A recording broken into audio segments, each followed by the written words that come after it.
Colon cancer actually মানুষের যে stomach বা পাকস্থলী, তার পরের যে পার্টটা ডুওডেনাম থেকে পায়ুদার অথবা এনাস পর্যন্ত যে খাদ্যনালীর অংশটি, সেটিকে বলা হয় অন্ত্র। এটির দুটি ভাগ, একটি হচ্ছে ক্ষুদ্রান্ত যেটি স্মল ইন্টেস্টাইন, এবং একটি বৃহদান্ত যেটিকে বলা হয় লার্জ ইন্টেস্টাইন। এই লার্জ ইন্টেস্টাইনের বেশিরভাগটাই কে বলা হয় কোলন। যখন কোনো ক্যান্সার এই কোলনের পার্টটি, বৃহদান্ত্রের এই জায়গাটির মধ্যে আসে, তখন সেটিকে বলা হয় কোলন ক্যান্সার।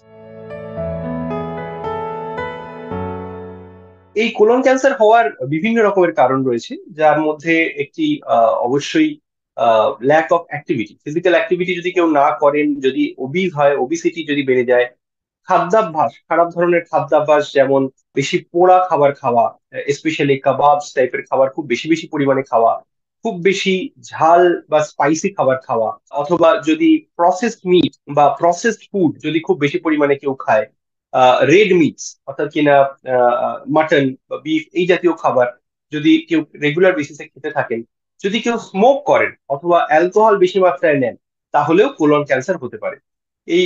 এছাড়া অনেক দেখা গেছে যে অনেক সময় যাদের অনেক কম বয়সে মাল্টিপল টাইমস অ্যান্টিবায়োটিকের এক্সপোজার হয়েছে, তাদের ক্ষেত্রেও কোলন ক্যান্সার হয়ে যাওয়ার সম্ভাবনাটা বেশি থাকে।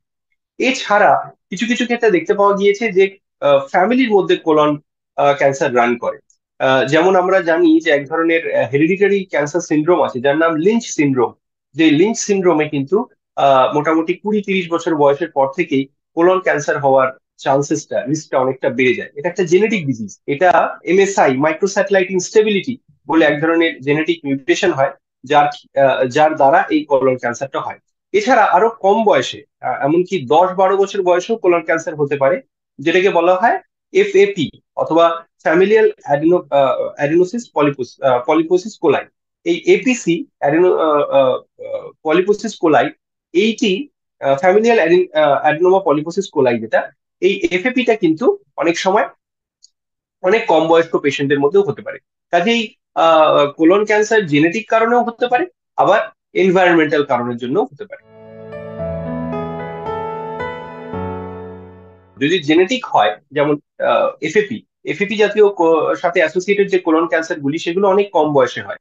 লিঞ্চ সিন্ড্রোমের সাথে অ্যাসোসিয়েটেড যে কোলন ক্যান্সার গুলি হয়, সেগুলো সাধারণত মাঝ বয়সে বা 20-30 বছর বয়সের পর থেকে স্টার্ট হতে পারে। কিন্তু বেশিরভাগ ক্ষেত্রে যে এনভায়রনমেন্টাল এক্সপোজারের জন্য যেই কোলন ক্যান্সার গুলি, সেগুলি সাধারণভাবে হয় বেশি বয়স্ক পেশেন্টদের মধ্যে, সাধারণত 50-60 এর বেশি বয়সের পেশেন্ট। কোলন ক্যান্সারের মূল যে দুটি সিমটম হয়, তার মধ্যে একটি হচ্ছে যে পায়খানাটি আটকে যাওয়া অথবা কনস্টিপেশন। যদি কারোর বহুদিন ধরে কনস্টিপেশনের হিস্ট্রি থাকে, অথবা ব্লিডিং অর্থাৎ মলদ্বার দিয়ে যদি রক্ত বেরোয় অথবা পায়খানার সাথে যদি রক্ত মিশে থাকে, তাহলে সেগুলি কিন্তু কোলন ক্যান্সারের একটা পূর্বাভাস হিসেবে ধরে নেওয়া যেতে পারে। এবং সেই সাথে যদি দেখা যায় যে আহ, আহ, কিছু কিছু ক্ষেত্রে রোগটা যদি বেড়ে যায়, তাহলে পেটের মধ্যে ব্যথা হতে পারে, পেটে জল জমতে পারে। যদি অনেক সময় অনেক অ্যাডভান্স স্টেজে যদি কোনো পেশেন্ট আসে, তাহলে সেক্ষেত্রে তার লাংস এর মধ্যে রোগটা ছড়িয়ে গিয়ে থাকলে কাশি, শ্বাসকষ্ট, বুকে ব্যথা ইত্যাদিও হতে পারে। তো বিভিন্ন রকমের উপসর্গের মধ্যে মূল যে দুটি উপসর্গ আমাকে বলতে হবে, সেটি হচ্ছে একটি মলদ্বারের দিয়ে রক্ত বেরোনো, এবং সেই সাথে কনস্টিপেশন। কোলন ক্যান্সারের ক্ষেত্রে ডায়াগনোসিস করার মূল উপায় হচ্ছে কোলোনোস্কোপি। আমরা একটা এন্ডোস্কোপের মতো একটি যন্ত্র পাইপদার দিয়ে ঢুকিয়ে দেওয়া হয়, এবং পুরো কোলনটা সেটা পরিমাপ করে, গিয়ে দেখে যে কোলনের মধ্যে কোনো কোলনের যে দেওয়াল বা ওয়াল, তার মধ্যে কোনো গ্রোথ আছে কিনা, কোনো আলসার আছে কিনা। যদি থাকে, তাহলে সেখান থেকে একটা বায়োপসি নেওয়া হয়। বায়োপসি নেওয়ার পর আমরা যদি তার মধ্যে কোলন ক্যান্সারের ডায়াগনোসিস আসে, সেইভাবেই আমরা কিন্তু কোলন ক্যান্সারকে ডায়াগনোস করে থাকি। এছাড়া হচ্ছে যে যদি কোলন ক্যান্সার কারোর মধ্যে আমরা সাসপেক্ট করি, এবং অনেক সময় দেখতে পাওয়া যায় যে কোলোনোস্কোপিতে একটা ছোট কোনো পলিপ ধরা পড়েছে, যেটাকে প্রি ক্যান্সার স্টেজে রয়েছে, তাহলে সেক্ষেত্রে আমরা ইউজুয়ালি 6 মাস পরে আবার একটা কোলোনোস্কোপি করতে বলি, এবং দেখতে চাই যে যেই পলিপটি আমাদের রয়েছে, তার সেই সেই পলিপের কোনো চরিত্রগত পরিবর্তন হয়েছে কিনা, অথবা আরো কোনো নতুন পলিপ বা আলসার কিছু ডেভেলপ করেছে কিনা। যখন কোনো পেশেন্টের কোলোনোস্কোপি বায়োপসি হলো, বায়োপসির মধ্যে যদি কোলন ক্যান্সার আমরা পেলাম, তখন আমরা কয়েকটি জিনিস করে থাকি। সবার প্রথমে আমরা যেটা করি সেটা হচ্ছে আমরা একটা স্টেজিং করি। ইউজুয়ালি আমার পছন্দের স্টেজিং ওয়ার্কআপ হচ্ছে একটা whole body PET CT scan করে নেওয়া। এই whole body PET CT scan actually কি করে, এটা একটা, যেমন সিটি স্ক্যানে একটা সাদা কালো পিকচার আসে, পেট সিটি স্ক্যানে কিন্তু একটা কালার পিকচার আসে, যেখানে শরীরের যেখানে যেখানে ক্যান্সারের অ্যাক্টিভিটি রয়েছে সেই জিনিসটা একটা গ্লো করে, বা এটা ইয়েলো কালারের একটা গ্লো দেয়। এবং তার ফলে আমরা জানতে পারি যে রোগটা কতটা অবধি ছড়িয়েছে, ওয়েদার সেটা শুধুমাত্র কোলনের মধ্যেই সীমাবদ্ধ, নাকি কোলনের আশেপাশে ছড়িয়েছে, নাকি সারা শরীরে ছড়িয়ে গেছে। কাজে সবার প্রথমে স্টেজিং করাটা ভীষণ প্রয়োজন। অনেক সময় এমন হয় যে এই যেটা বললাম যে প্রচন্ড পরিমাণে ব্লিডিং হচ্ছে, অথবা পুরোপুরি অবস্ট্রাকশন হয়ে গেছে, কনস্টিপেশন হয়ে গেছে, আর পায়খানা হচ্ছে না, সেইগুলো সেই সমস্ত সিচুয়েশনে পেশেন্টরা এমার্জেন্সিতে আসেন, এবং সেক্ষেত্রে এমার্জেন্সি সার্জারি করতে হয়। তখন আর কোলোনোস্কোপি করার স্কোপ থাকে না, তখন এমার্জেন্সি সার্জারি করে আমরা জানতে পারি যে কোলন ক্যান্সার হয়েছে। এরকম সিচুয়েশন ইউজুয়ালি সার্জারি হওয়ার 1 মাস থেকে 1.5 মাসের মাথায় আমরা পেট স্ক্যান করি, করে দেখি রোগটা কতদূর ছড়িয়েছে।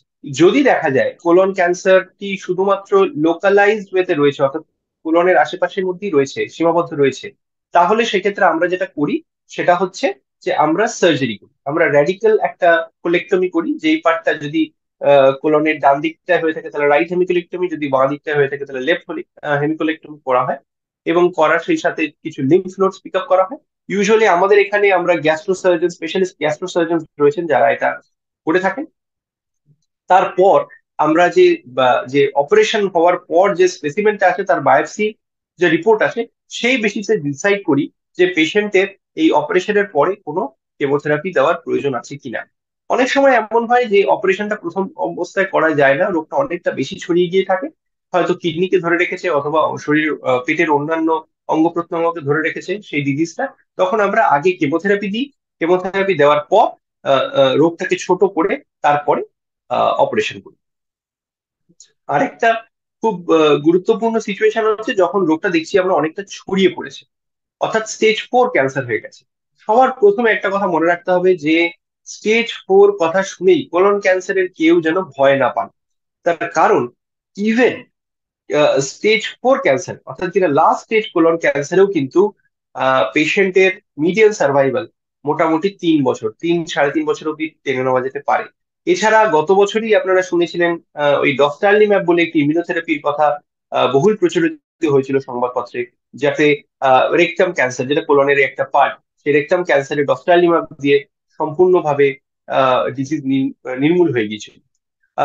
Almost 5% cases of metastatic colon ক্যান্সারে আমরা এক ধরনের মার্কার, জেনেটিক মার্কার পাই, যেটাকে আমি আগেই বললাম এমএসআই, অর্থাৎ মাইক্রো স্যাটেলাইট ইনস্টেবিলিটি।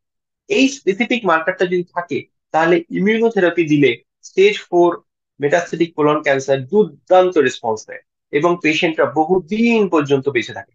কাজেই সিএ কোলনের ক্ষেত্রে আমি বারবার আর্জ করব যে আপনারা কিন্তু কোনো রকম ভাবেই ভয় পাবেন না, যে কোনো স্টেজে সিএ কোলনের কিন্তু অত্যন্ত ভালো চিকিৎসা রয়েছে। কোলন ক্যান্সারের কোনো ভ্যাকসিন এখনো পর্যন্ত আমরা ইউজ করতে পারিনি। তবে কোলনের পরের যে পার্ট, অর্থাৎ অ্যানাল ক্যান্সার, এই অ্যানাল ক্যান্সারে কিন্তু এইচপিভি ভ্যাকসিনেশনের একটা রোল আছে, কারণ অ্যানাল ক্যান্সারের one of the positive organisms হচ্ছে হিউম্যান প্যাপিলোমা ভাইরাস। কাজেই যেমন সিএ সার্ভিক্স, সার্ভাইকাল ক্যান্সারের একটা কজ হচ্ছে হিউম্যান প্যাপিলোমা ভাইরাস, ঠিক সেরকম ভাবেই অ্যানাল ক্যান্সারও কিন্তু এই এইচপিভি ভাইরাসটাই কিন্তু কজ করে থাকে। কাজেই এইচপিভি ভ্যাকসিন যেটা আমরা সার্ভাইকাল ক্যান্সারের এগেনস্ট ইউজ করি, সেটা কিন্তু অ্যানাল ক্যান্সারের এগেনস্টও ইউজ করা যায়। একটা অ্যাক্টিভ লাইফস্টাইল মেনটেন করা, একটা হেলদি ফুড হ্যাবিট মেনটেন করা, ফাইবার জাতীয় খাবার বেশি করে খাওয়া, প্রসেসড মিট, প্যাকেট জাত যে খাবারগুলো আমরা আজকাল ভয়ঙ্কর বেশি পরিমাণে কনজিউম করছি, ছোটবেলা থেকে আমরা কনজিউম করছি, সেগুলো যতটা সম্ভব অ্যাভয়েড করা, তাহলেই সেক্ষেত্রে আমার মনে হয় কোলন ক্যান্সারকে অনেকটাই প্রিভেন্ট করা যাবে। এছাড়া একটা সেকেন্ডারি প্রিভেনশনের অ্যাসপেক্ট থাকে, যদি কারোর ফ্যামিলিতে কোলন ক্যান্সার অথবা স্টমাক ক্যান্সার অথবা এন্ডোমেট্রিয়াল ক্যান্সার বা ইউটেরাসের ক্যান্সার, এই জাতীয় ক্যান্সার যদি অ্যাসোসিয়েটেড থাকে, তাহলে তাদের মধ্যে কিন্তু লিঞ্চ সিনড্রোম হওয়ার সম্ভাবনাটা বেশি। এই ধরনের সিচুয়েশনে তাহলে একজন মেডিকেল অনকোলজিস্টের সাথে আপনাদের আলোচনা করা উচিত, জেনেটিক টেস্টিং করা উচিত, এবং যদি কারো স্পেসিফিক কোনো ক্যান্সার, কোলন ক্যান্সার কজিং জিন মিউটেশন থাকে, তাহলে তাদের একটা রেগুলার বেসিসে কোলোনোস্কোপিক টেস্টিং, ফিকাল টেস্টিং বা স্টুল টেস্ট করে আমরা কিন্তু স্ক্রিনিং করে রাখতে পারি, যাতে কোলন ক্যান্সার ধরা পড়লেও একদম আর্লি স্টেজে ধরা পড়ে এবং অপারেশনের মাধ্যমে আপনারা সম্পূর্ণভাবে সুস্থ হয়ে যান।